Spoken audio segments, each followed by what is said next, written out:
오늘 말씀의 제목은 나도 듣고자 하노라입니다.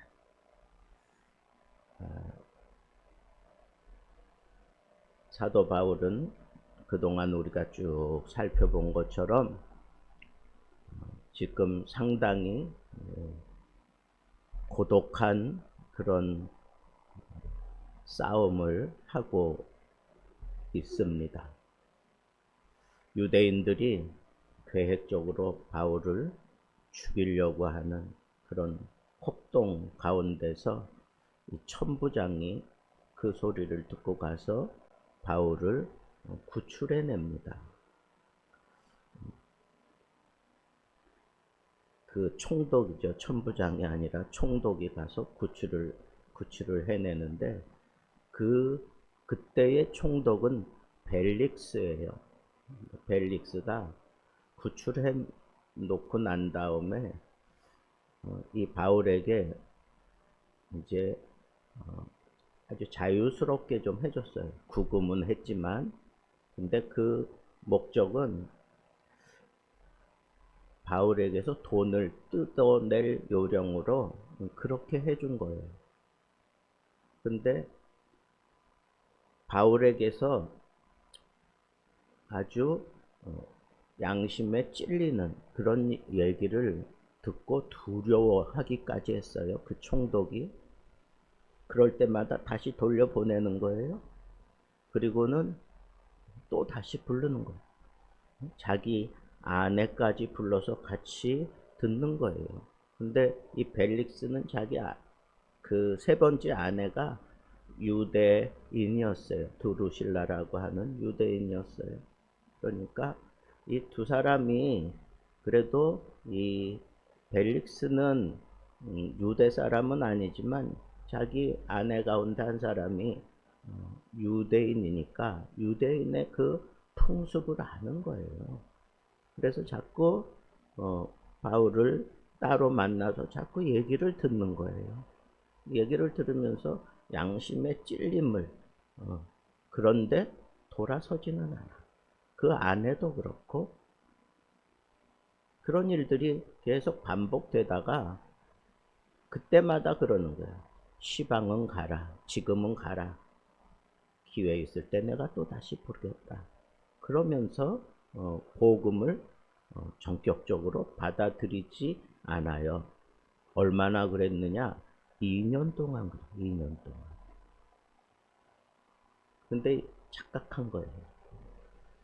자기가 언제나 원하는 때 바울을 통해서 복음을 듣고 내가 결단할 수 있으리라고 하는 착각을 한 거예요.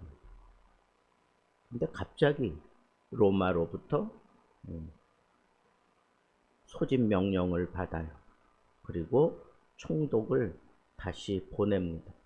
그러니까 그 다시 온 총독이 오늘 본문에 등장하는 이 베스도라고 하는 총독이고, 이 벨릭스는 로마로 가서 그 죄상이 많기 때문에 거기에 대한 신문을 받고 겨우 풀려납니다. 그러다가 역사 속으로 사라져 버리고 말아요. 자, 그런데 두 번째 이 베스도는 자기가 유대 땅에 총독으로 왔으니까 자기는 어떤 한 사람에게 집중하고 싶은 마음이 없는 거예요. 그런데 자기 전임 이 총독이 이상하게 이 사람은 2년 동안 데리고 있으면서 풀어주지도 않았고, 또 자기가 여기 총독으로 왔으니까 유대인들의 환심을 좀 사야겠다 생각해서 정치 1번지인 예루살렘으로 가는 거예요. 거기 가서 이 대제사장 이하 그 사내들인 공의원들을 통해서 이 바울을 처단해 줄 것을 또 요청받아요. 그래서 바울을 일로 불러들여라. 그러니까 베스도가 그러지는 않고 너희들이 내려와라. 그러면 내가 재판을 열어주겠다. 그래가지고 이제 내려와서 재판하는 과정 속에 베스도가 상당히 똑똑한 사람이잖아요. 총독 정도 될 정도면. 근데 아무리 생각해도 이 바울에게서 죄를 찾을 그 죄목이 없는 거예요. 오늘 우리가 읽은 말씀 속에도 그런 얘기가 나오잖아요. 응? 근데 이 베스도는 딜레마에 빠진 거예요. 이 사람은 로마 사람이라 그러지. 그리고 아무리 생각해도 자기들이 이 사람은 죄인이다 라고 그렇게 딱 단정 지을 만한 죄가 나타나지 않는 거예요. 그러던 차에 또 자기는 유대인들에게 여전히 호응을 받아야 되잖아요. 그러니까 정치적으로 이 딜레마에 빠진 거예요. 그때 누가 왔느냐? 유대인이 그 당시에 이게 그 유대 땅을 둘로 나눠서 다스리는 왕이 둘이 있었어요. 그 중에 한 왕이 아그리파 2세예요.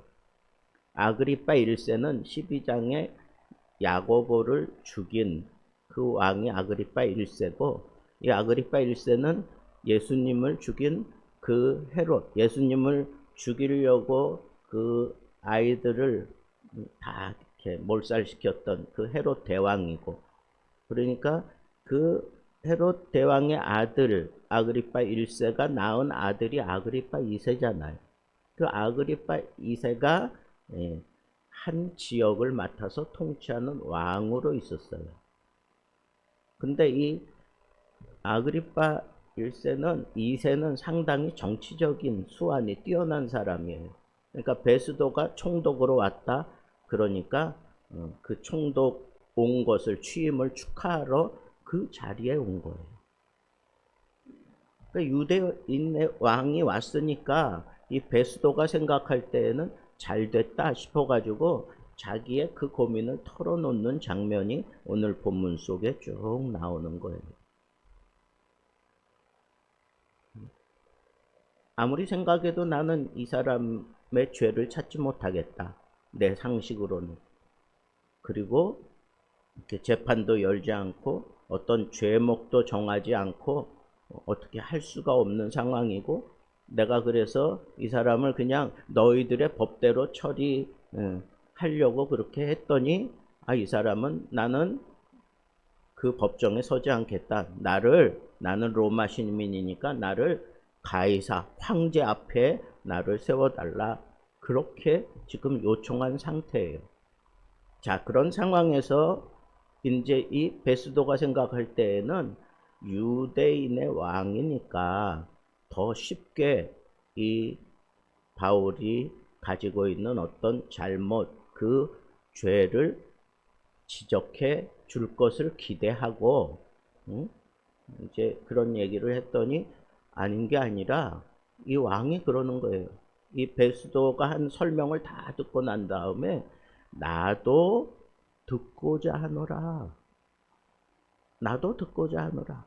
그러니까 베스도가 그 싹 풀어놓은 그 덫에 잘 걸려든 거예요. 유대인의 왕이. 그래서 당장 이제 다시 재판을 열게 됩니다. 자, 그런데 여기서 우리가 먼저 좀 살펴봐야 될 게 아그리파 2세가 도대체 어떤 사람이냐라고 하는 것을 우리가 좀 알고, 이 아그리파와 같이 왔던 버니게라고 하는 이 여왕도 알아야 돼요. 둘이 부부는 아니에요. 부부도 아니고 이복 사촌간이에요. 그러니까 아그리파 2세가 이제 유대인의 왕으로 있을 때 자기 이제 이복 누이가 유대인의 어떤 귀족과 결혼을 했다가 쫓겨나요. 과부가 돼. 그리고 이 사람이 불쌍하니까 자기가 데리고 있는 거예요. 근데 상당히 이 여인이 미모가 뛰어나고 조금 요즘 말로 하면 조금 그런 성적인 그런 어떤 그 매력을 좀 이렇게 흘리고 다니는 사람이라 그럴 수 있어요. 그래서 그 유대 역사가가 그리고 로마의 그 역사가가 이 아그리파 2세와 이 버니게가 이 배가 다른 그런 사촌지간임에도 불구하고 둘이 어떤 근친상간적인 그런 죄를 범하였다라고 그렇게 얘기까지 해요. 그러니까 그냥 그렇게 데리고 있는 거예요.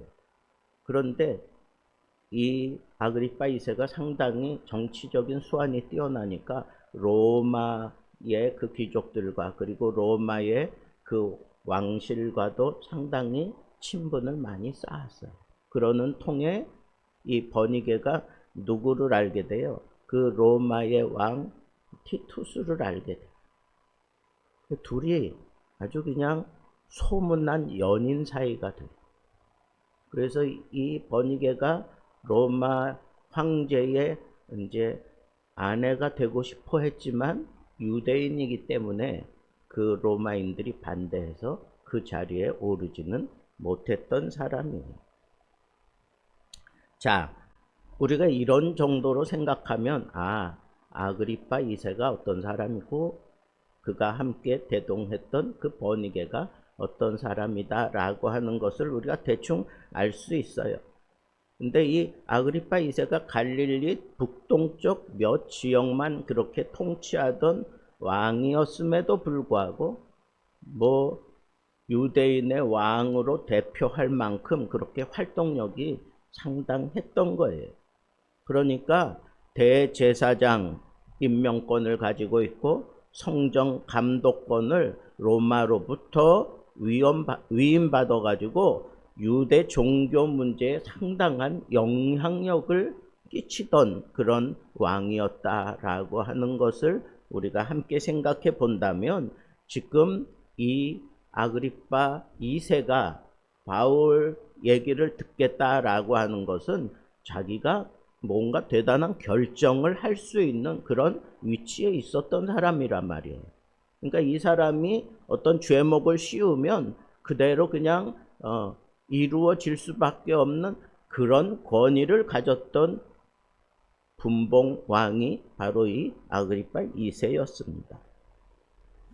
자, 그런데 오늘 이 베스도도 그렇고 그 다음에 여기 아그리파 2세도 그렇고 오늘 말씀에 보면 가장 화려한 자리에 앉아 있었지만 진리를 듣고도 외면해버려. 베스도도 그렇고 아그리파 2세 버니게는 말할 것도 없고 거기에 함께 참여했던 많은 그 고관들 귀족들이 다 이 진리를 듣고 거부를 하는 거예요. 거절했다는 거예요. 여러분 오늘날도 이런 사람들이 많아요. 내가 상당히 지식적인 수준이 높아. 나는 박사야. 그리고 나는 이만한 권력을 가지고 있어. 나는 내 배경을 봐 빵빵해. 화려한 자리에 있지만 또 고상한 그러한 자리에 있지만 진리를 받아들이지 못해. 진리가 쏟아지는데 그 진리를 받아들이지 못해요.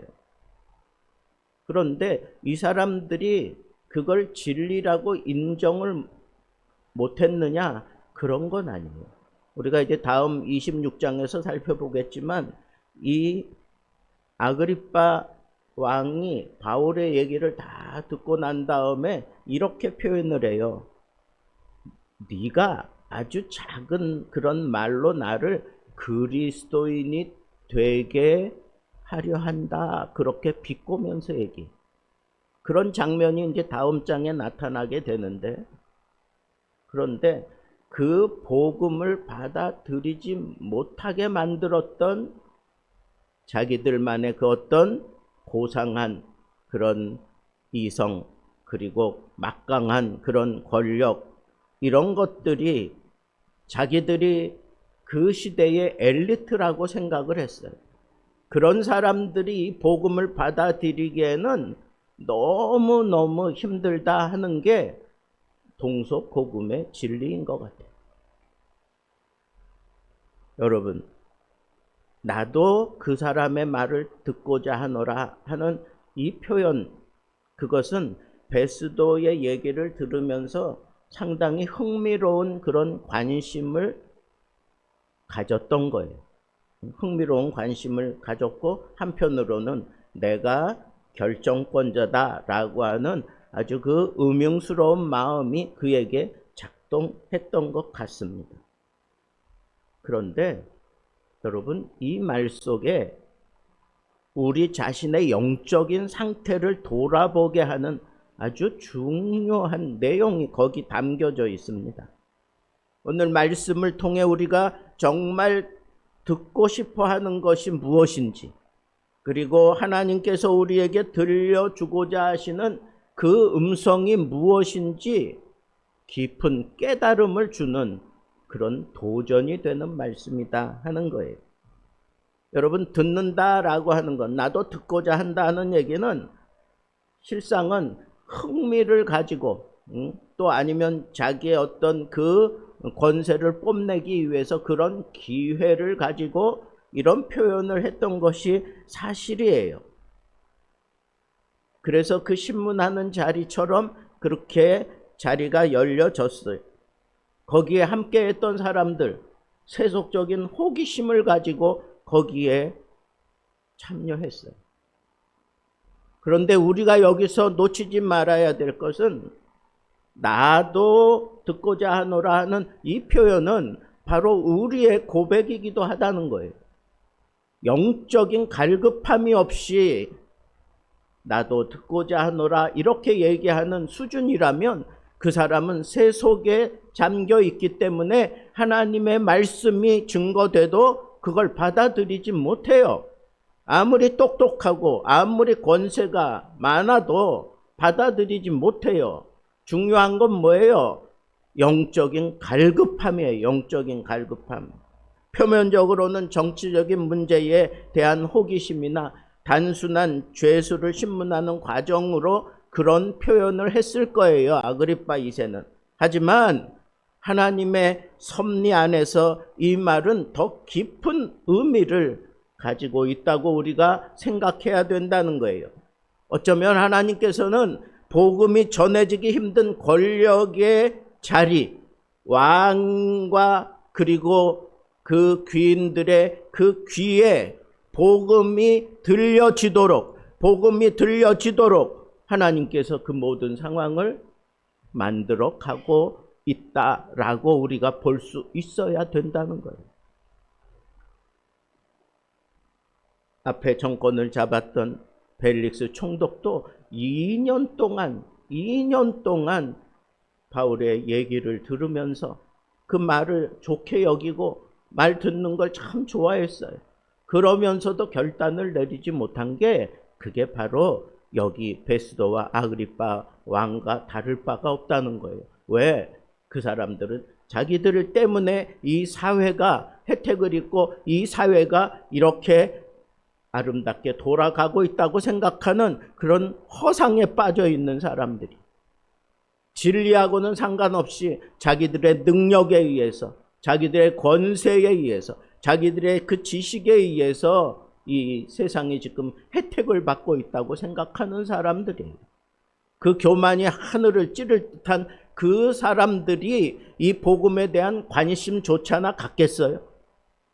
그런데 복음 앞에 이 사람들이 다 몰려 들어왔어요. 자기들은 그 복음 앞에 몰려온 것인지를 몰라 바울을 처단하기 위해서 온 거예요. 그런데 하나님은 그 자리를 복음이 들려지는 자리로 만드셨어요.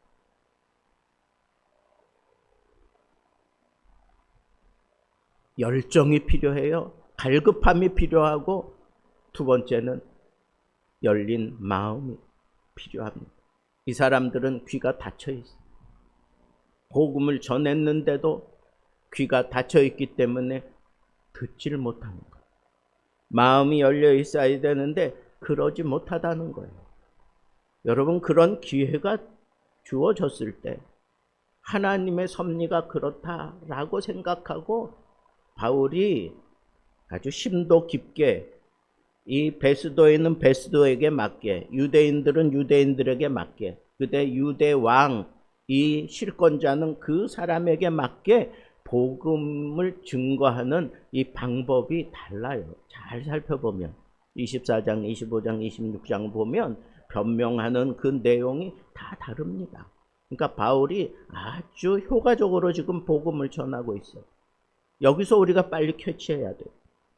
내가 복음을 전할 수 있는 상황을 내가 얻었다고 해도, 그 사람들에 대해서 내가 잘 판단했다고 해도 그 사람들이 귀를 닫아버리면 복음이 효과적으로 증거되지 않는다는 거예요.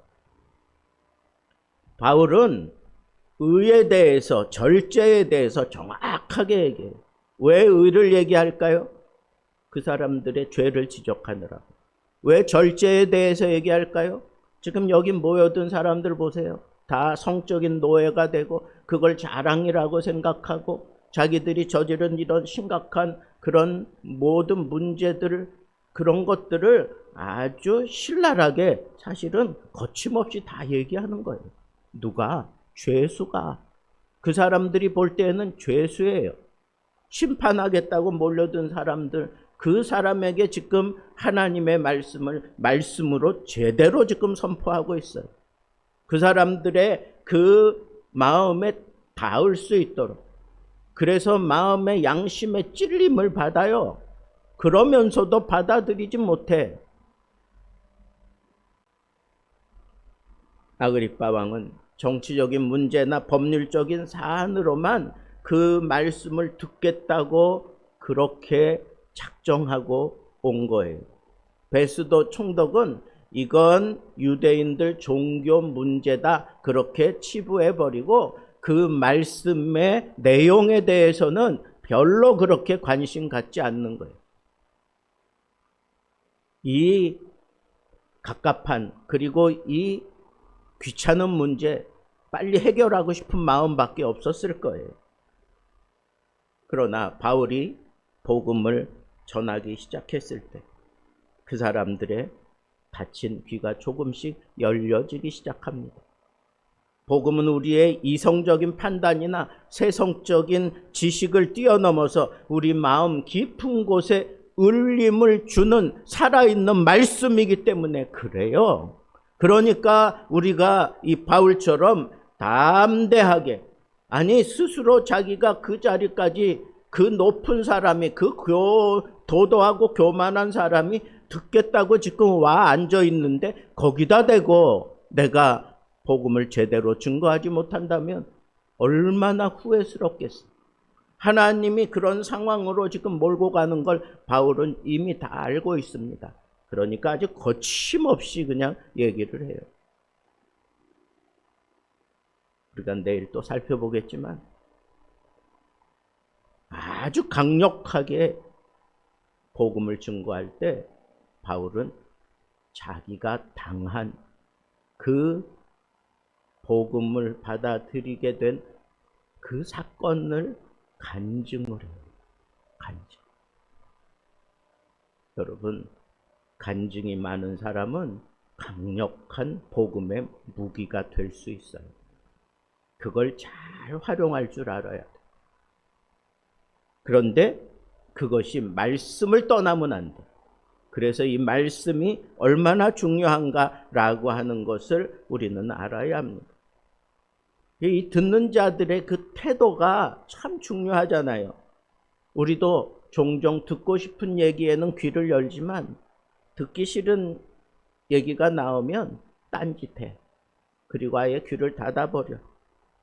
그게 오늘날 우리들의 현실이에요. 어쩌면 내가 익숙해졌어. 너무 익숙해져서 그냥 심각하게 받아들이질 않고 그냥 흘려보내면서 복음을 놓칠 때가 많아요. 예수 믿는 사람들 그 속에도. 그러나 여러분, 오늘 본문처럼 예상치 못한 곳에서 들려오는 하나님의 음성을 꿰뚫어 볼 수 있는 그런 영안이 우리에게 필요하다는 거예요. 언제 우리에게 이런 복음을 증거할 수 있는 자리를 하나님이 그렇게 만들어 주실지 우리는 알지 못해요. 그런 상황이 됐을 때 내가 이 복음을 제대로 증거할 수 있게 해달라고 그렇게 기도하고 그렇게 담대하게 복음을 전할 수 있는 사람은 영적으로 갈급함이 있고 귀가 열려 있고 그리고 이 마음으로 복음을 증거하되 하나님의 말씀을 말씀대로 전하는 사람이다 라고 하는 이 사실을 우리는 놓치지 말아야 하겠다 하는 겁니다. 나도 듣고자 하노라. 나도 듣고자 하노라. 그게 여러분들의 고백이 되기를 바랍니다. 다만 아그리빠 2세와 같은 그런 허망된 생각이 아니라 정말 말씀을 듣고 싶어하는 그런 열망으로 내 고정관념을 버려야 돼요. 그래야 복음이 들려와. 예수님이라는 단어, 십자가라는 단어, 이게 너무너무 파괴력이 있는 그런 단어인데 예수 이름 하나에 이 세상이 뒤집어질 수도 있는데 그런데 우리는 너무너무 많이 들었어. 고정관념이 있어요. 저건 당연히 나오는 얘기. 저 십자가 얘기는 우리 목사님의 그냥 18번 레파토리 이런 식으로 그냥 너무 많이 들어서 그런지 고정관념이 생긴 거예요. 그냥 흘려보내요. 놓치고 마는 거예요. 그러다 보면 복음의 파괴력이 내 속에 자리하지 않아요. 언제나 하나님의 말씀을 받을 때 간절한 마음으로 받되 이 고정관념을 깨기 위해서 사실은 우리가 큐티를 하는 거예요.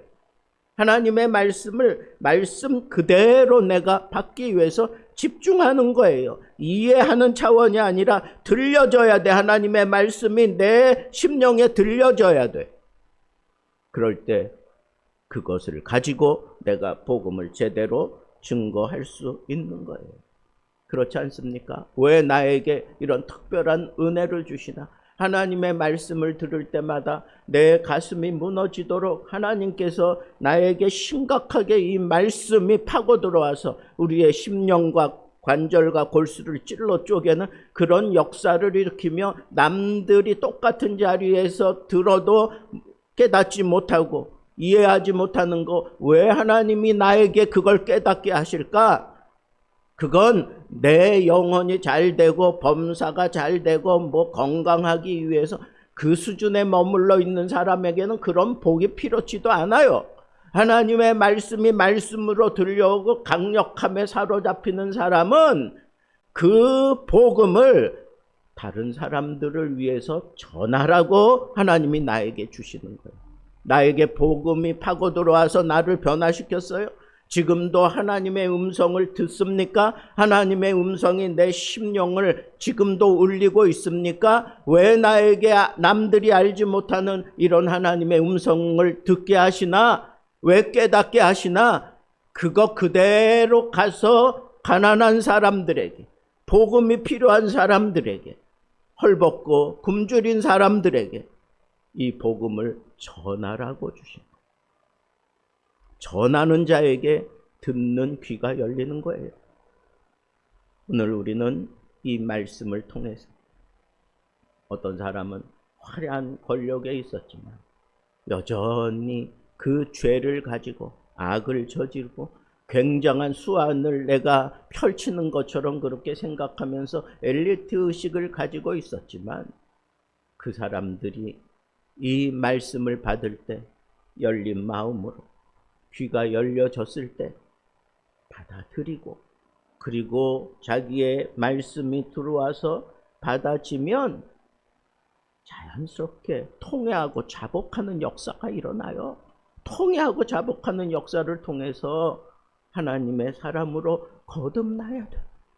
그리고 난 이후에 나에게 베푸신 이 은혜가 너무 감격스러워서 내 남은 인생 내가 이 복음 증거하며 살겠습니다. 이게 복음의 자연스러운 흐름이에요. 여러분들은 그 흐름에 상당히 옳게 살아가고 있습니까? 그 흐름을 거부하는 걸림돌로 자리하고 있는 것은 아닙니까? 오늘 이 말씀 나도 듣고자 하노라. 오늘 우리 이 새벽에 하나님 나에게 듣는 마음을 주십시오. 듣는 귀를 주십시오. 성령께서 나를 온전히 깨부셔서 하나님의 말씀이 들려오도록 내 마음을 열어주옵소서. 내 귀를 열어주옵소서. 나도 듣고자 합니다. 왜?